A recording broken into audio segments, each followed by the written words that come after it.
Lisbon stands at the edge of Europe. But it does not look inward. It faces the ocean. It listens to tides, not borders. In the 18th century, Lisbon is not merely a capital. It is a hinge between continents,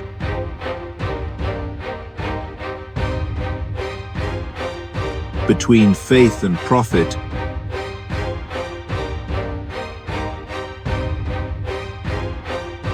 between tradition and the unknown.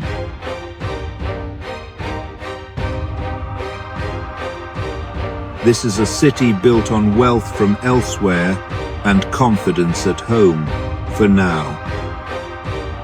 Everything arrives by water. The Tagus River carries gold from Brazil.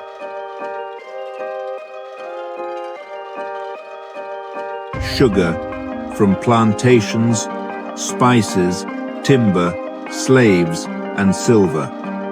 Ships crowd the harbor.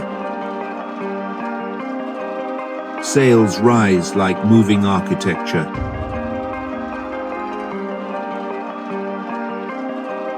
The river is not scenery. It is Lisbon's bloodstream. Power in Lisbon does not hide behind walls. It flows, docks, unloads, and reshapes the city every morning.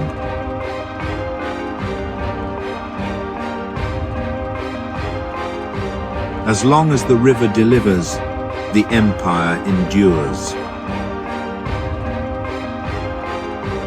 The royal palace does not sit on a hill. It stands at the water's edge.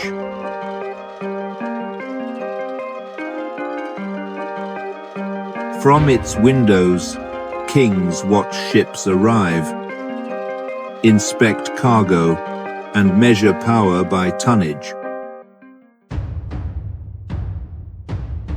This palace does not dominate the city. It negotiates with the world. Here, governance is inseparable from commerce.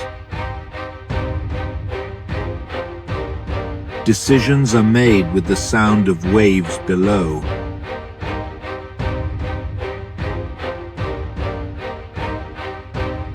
But proximity is vulnerability. The sea that brings wealth can also bring ruin. Mafra stands away from Lisbon, but it does not stand apart from power.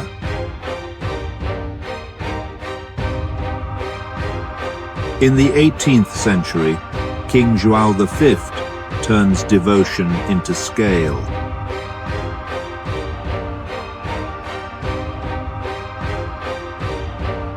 What gold from Brazil does not gild, it enlarges. Mafra is not a monastery built for prayer alone. It is a palace, a basilica, and a convent fused into one command. Two towers rise above the plain. A basilica expands like a proclamation. Inside, the individual disappears. Columns instruct obedience. Space itself enforces belief. Faith here is not personal. It is organized, monumental, and observed. Mafra assumes divine order and builds as if it were eternal. On the morning of November 1st, 1755, Lisbon collapses.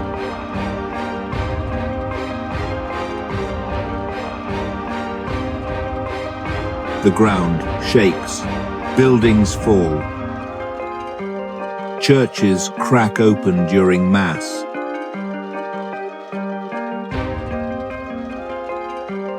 Then the river withdraws.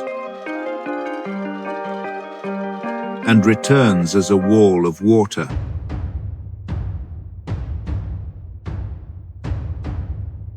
Fire follows. In hours,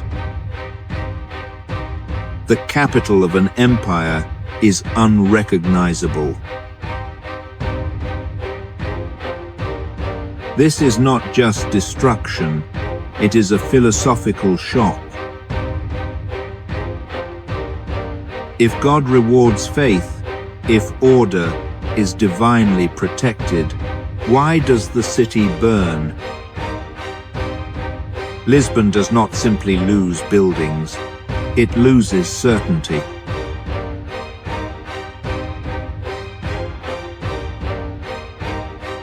Rebuilding begins without nostalgia.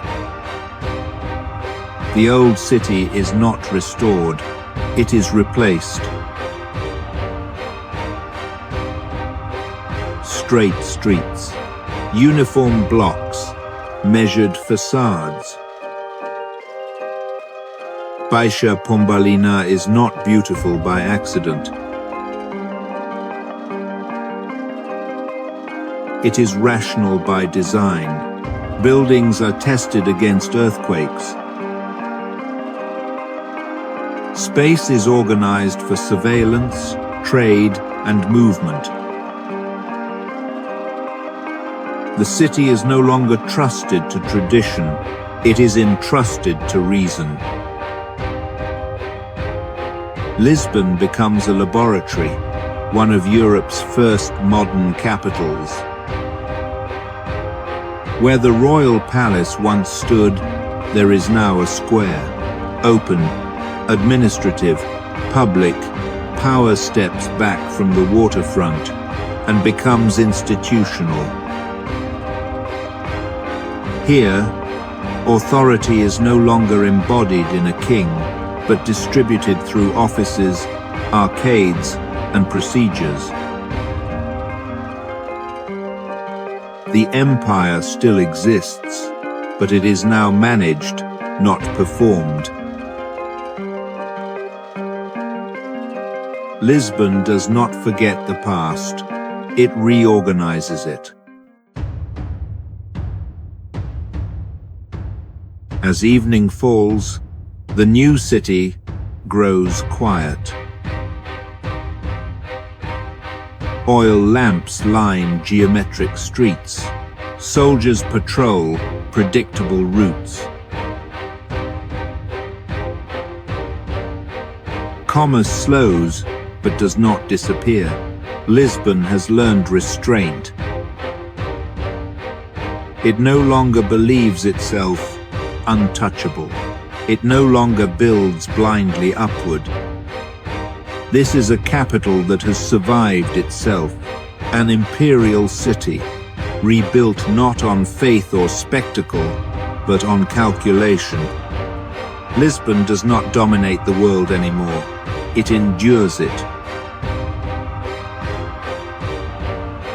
Lisbon no longer dreams of perfection.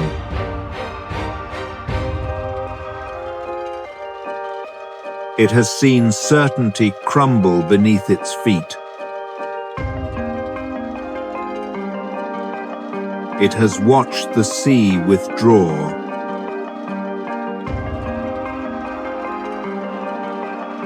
And return as judgment. In the 18th century, Lisbon learns a rare lesson. That power is temporary. That faith does not guarantee safety. And that cities, like empires, must adapt or disappear. What stands now is not the Lisbon of kings, nor the Lisbon of miracles. It is a city rebuilt with memory, designed with caution, and governed by reason. Lisbon does not promise glory, it promises survival, and sometimes that is the greater achievement.